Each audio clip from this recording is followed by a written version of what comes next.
My name is AJ Rosa, and I'll call tonight's meeting of the Burlington Development Review Board to order, April 1st, 2025. We have one item on our agenda, 2935 Church Street.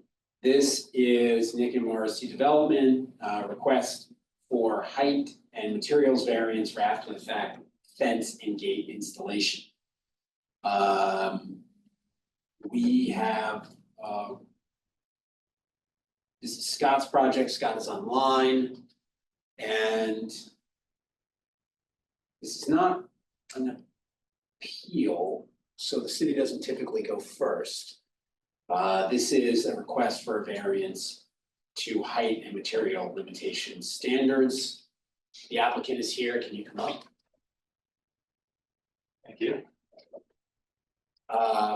And can you raise your right hand, and anyone else who wants to be heard on this, raise their right hand. Do you swear the testimony you're about to give is true and correct and contains no penalties of perjury? I do. Scott says you do. If you don't mind. Yeah. I'm gonna do this a little differently because of the way this is. And I was gonna ask if Scott could give us the background here a little bit. As to the fence issues in the downtown district. Because I think this is a little different than we normally encounter. So Scott, if you don't mind, can you give us the background of why the fence doesn't meet material and height standards? And can you explain what the layers are too, Scott? Because I'm a little confused. What's the first layer lot, the second layer, the third layer? Yeah, thank you for that. This is, I think, The lot layers are a form code thing. This is in Form Code District 6. The first lot layer is basically the front of the building to the curb. The second lot layer is basically immediately behind the front of the building, back 20 feet. And then the third lot layer is beyond 20 feet.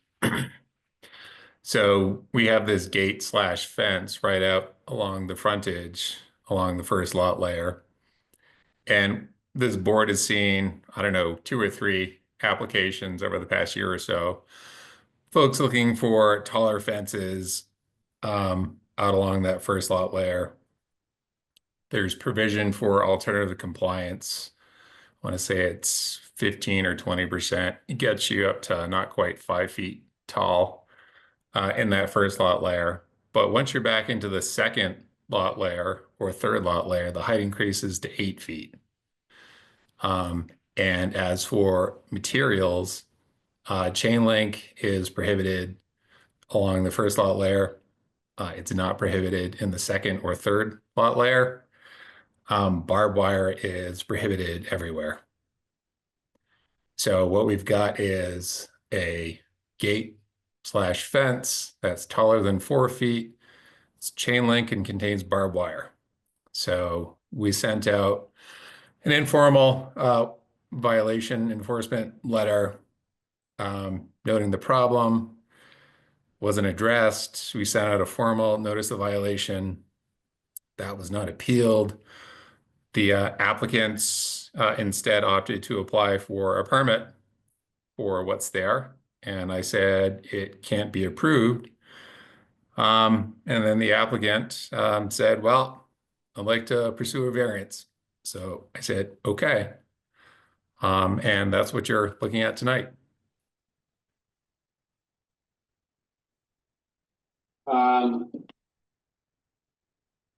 So this is the first lot layer because it's on the street side of that building with the green windows, right? Correct. And the height is measured from the ground, not the bottom of the fence. From the grade. What did you say? It's measured from the ground, from the grade. Okay. And do you know what the height, I guess I can ask the applicants. But fences are allowed, certainly, yes, and just not chain link and just not this tall. Correct. And definitely not barbed wire. Scott, what are some other types of fences that would work in the first layer? Some examples, wooden, stockade, becket, Metal picket fencing could work. The Ronald McDonald's house, I think we had this same issue. They have that black fence, was at Yeah. 5 feet. Yeah. They've raised the grade. What if it was covered, like with some, I don't know, wooden siding or something? I mean, obviously it can be metal grate behind it. It's what you see from the street, right? If this was adapted into a 4-foot tall wooden stockade fence, sure. Wrought iron style, I suppose. Scott, I was looking at the front of the building, and, brought it up a little closer. And as far as, how far back it is are you deciding that from this building that we're looking at, or from the face of the primary structure, which is most of that block? Because it looks like if you measured from there, it would be that fence or that gate that's there now looks like it's 10 or 15 back already. So how far back would they have to go to get the 20% or the 8 foot. Get to 8 foot. the second Second layer. second layer? So the second layer starts basically immediately behind the front of the building and extends 20 feet back. So they could push it back six inches and get 8 feet. Still couldn't have the barbed wire on top though. Okay, so the setback is from the front of the building, not the property line, so you can have a building that's recessed. Yes. In all the others, and you still be having to start your calculation from the front of the building? Yes, for the lot layer. Yep. Which does kind of prevent this style of gate though, because you can't have a sliding gate. Right, a slider wouldn't work. Slider would work, a hinge gate could work, but. Yep.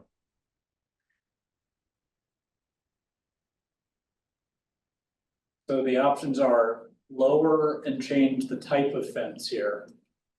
Or push it back and remove the barbed wire. Well, I guess they'd have to change the chain link also. They could keep it the same height if it's further back. They could keep the chain link. It's further They can down. get higher, they can get 8 feet if they move it back. But still no barbed wire. No barbed wire. But chain link is fine in the second lot layer, that's what you were saying, right, Scott? Right, once he's into the second or third lot layer, chain link is okay. Love to hear from the applicant. Yeah. Plans here and what to do with it. And sorry, we were interrogating the city about this because Quite all right. we don't often encounter the fencing standards in the form-based code 6 district. Neither have I. Yeah, understood. So walk us through why you want this variance, in particular, why you want to keep the fence you have there. Sure, well, a couple of stipulations that I think the fence is ugly as sin as well, and we don't like having it, we didn't install it for fun. And essentially late last year, we've owned this building since 1998. And have maintained the alleyway since then, but within the past 4 years or so, the incidence of drug use, sexual assaults and defecation has rapidly increased in the alleyway to the point where late last year, our the gentleman who picks up our trash and has done so for decades said this alleyway is filthy as hell and like I will cancel the contract unless you guys do something. So we've, I agreed somewhat hastily installed a gate to remedy the problem. Didn't get a permit, was informed afterwards that we needed a permit, applied for the permit after the fact, and then once we got that application in, essentially was told that it's not gonna fly, which is what brings us here today. And it is CVS, that's the CVS alleyway loading dock. We do have a full-time property manager, who's the owner of that white car there. He maintains the alleyway to the best of his ability, but towards the end of the year last year, it just became overwhelming. And the day that, I know this is ridiculous, but the day that, you know, people stop defecating in our alley, we're happy to remove it by lunch. So, I brought, some photos of, I walked around over the past week or so. This is the property next to us, the state office building, with probably an 8-foot high chain link fence. The LL Bean building across the street, higher than an 8-foot fence. Apologies that I have printed out copies of, they're easy, but I think they're well-known properties. So that's a higher than 8-foot fence. Here we have, the alleyway next to Burlington City Arts and behind Manhattan's. Also gated off alleyways, next to Wally Gurris, and, that is the new Asian Mart on College Street on the right there. And I think those are also over 8 feet. This is the courthouse with on Pine Street, Upper Pine, has the exact same gate, to prevent people from getting in their parking way. And then also on Cherry Street, just down the street, also another very largely similar gate to ours. And then I think there's one more. There's a bunch more, but one more important one, and then this is behind the Masonic Temple, and it's difficult to see from this angle, but there is barbed wire on top of that one to prevent people from getting in. I think that's less about people intruding on that space, but that's a popular graffiti spot to climb up on top of the tower there. So that was my lunch break today, and yeah, we may not meet the letter of the standard, and I'm not gonna contest that, but you know, we're trying to prevent people from using our alleyway as not intended. And this is the solution we came up with. I'm guessing you've already tried motion activated lights, Oh, yeah. camera, Lit up like the 4th of July, none of that is helping. they don't care. I got plenty of videos to show. Yeah. People taking dumps.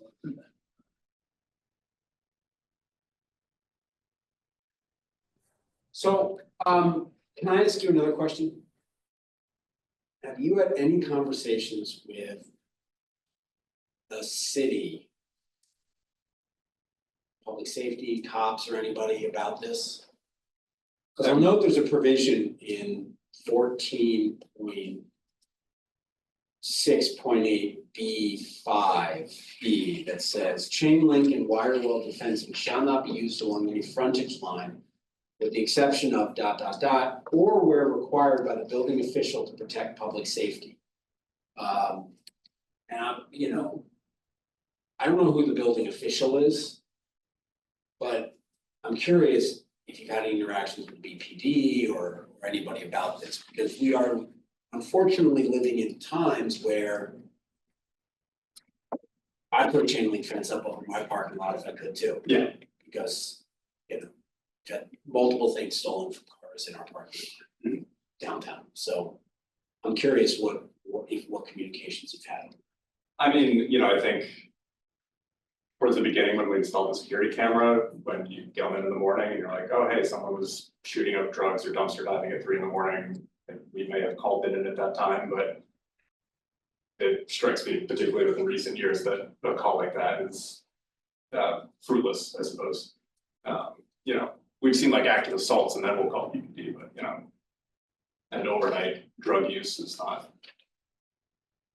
not really rising to the level of phone call, unfortunately. If it would help our case, I'll call them in every day. No, I mean, I'm just. What section is that, AJ? 514.6.8B5. The assaults though, those have continued, those have. Well, not since the gate, yeah. But yeah, it's an active block, we'll say, put it that way. Would you consider removing the barbed wire and putting some covering over that fence? We could certainly consider that. And I think the barbed wire. We'd like to keep it because, yeah, I understand. And people who are determined to use the facilities Do you know how tall it is from the bottom of that metal fence to the top of the metal fence without the barbed wire? I don't have an exact measurement, but based on the car, maybe 6 feet. Plus or minus. Do you think make a 4 foot high chain link fence? Well, a 4 foot high fence, you can clear with a running start. Maybe some people. Well, yeah, sorry. Not to be necessarily push about it, the person yeah, shooting up drugs can clear that with a running start. fair. But it just strikes me as not much of a deterrent. Somewhat. Your point is it does not sufficiently meet your needs Yes, to be short. does not secure the alleyway. Thank you. Scott, do you know the circumstances with those other fences? Or the examples of them? Yeah, and that's part of the reason I raised my hand. So the state properties under the statute under 4413 aren't subject to the same material standards that other property is. The LL Bean building across the street, thank you, Ryan, for alerting me to that. We have followed up with them and we've issued a notice of zoning violation for that property. So that's underway with that.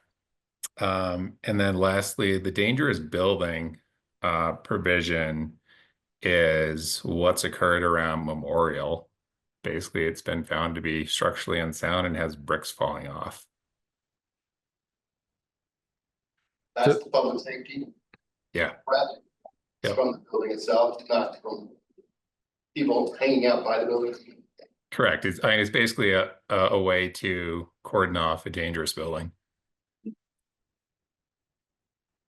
Putting a hinged fence in there, have you considered that? We may have considered it, it may have been a more expensive option, I don't know, ease of use. Actually, now that I think about it, it probably would have knocked the dumpsters. If it swings out, It could hinge out, I suppose. Then you block the sidewalk, I don't know. There are reasons not to do it, but you know. it's certainly blocking the sidewalk. Yeah.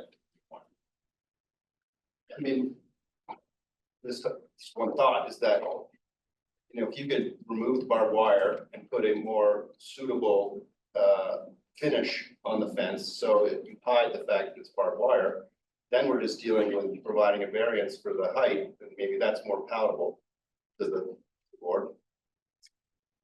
I mean, we didn't consider a variance for Ronald McDonald. So we've had similar situations and concerns, but that was justified on the same basis. And then that They came back and we gave them that 20%, I think. Yeah. Yeah. Yeah. So we were able to go a little higher, but. which is still limited to 4.8, right? Yes. 56 inches or something. I was gonna say, we're very sympathetic to the situation. I will say what I say to every applicant who comes in here without getting a permit, which is you put us in a bad position. Yeah. When you do it without coming in and asking for the permit right away.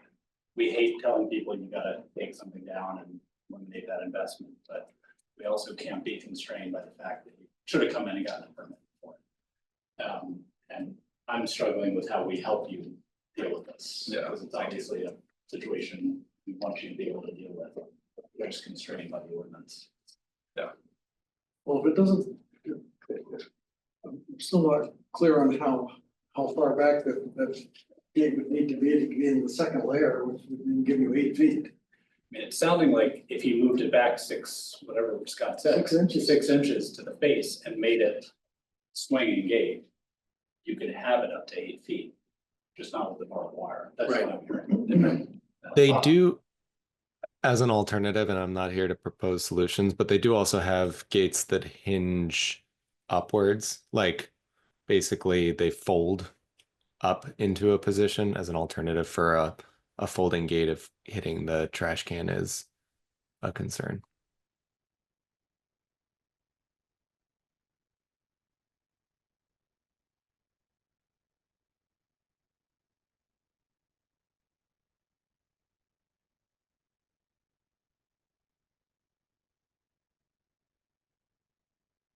We were open, I mean, I guess there are a couple ways to deal with this. We can go forward and rule on the variance request. I don't see a lot of legal grounds to grant the variance as a variance. Or we could see if the applicant's willing to submit further application with the compliant design. Right, because we don't have the notice of violation in front of us, right, Scott? We No. just have the variance.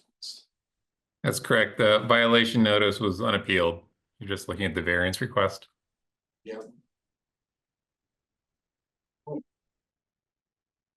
Variances are tough. Standards for them is very high.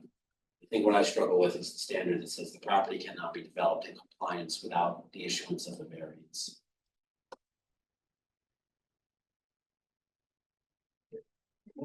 I think a 50, yeah, the thing I struggle with is I really understand your point, but a 56-inch fence, I mean, I think we'd be willing.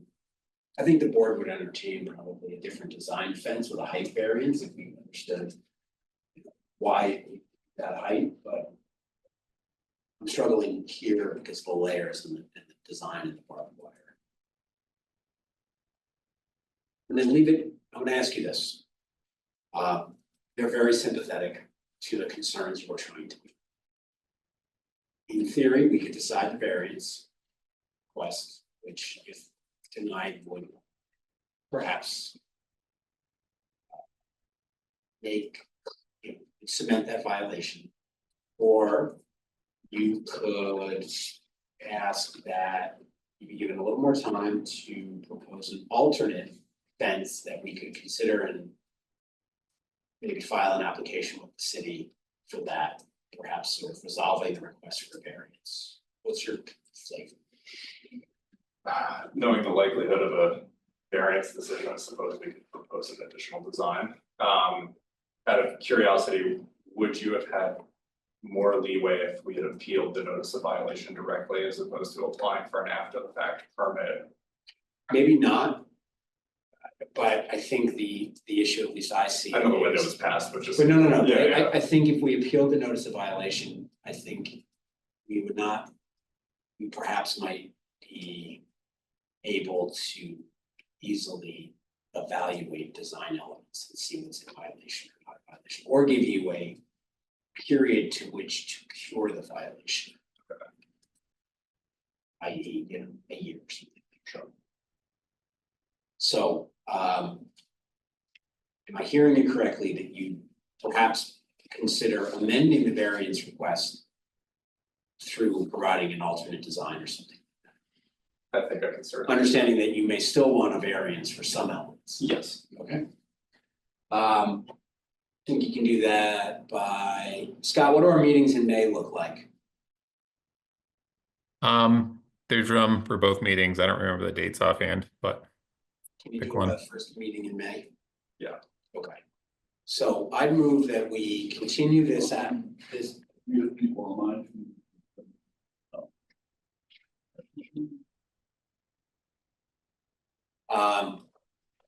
I'm gonna make a motion that we continue the application, giving the applicant an additional what amounts to 30 days to provide an alternative design for the fence and amend their variance request in light of that alternative design, and continue this for the first meeting in May.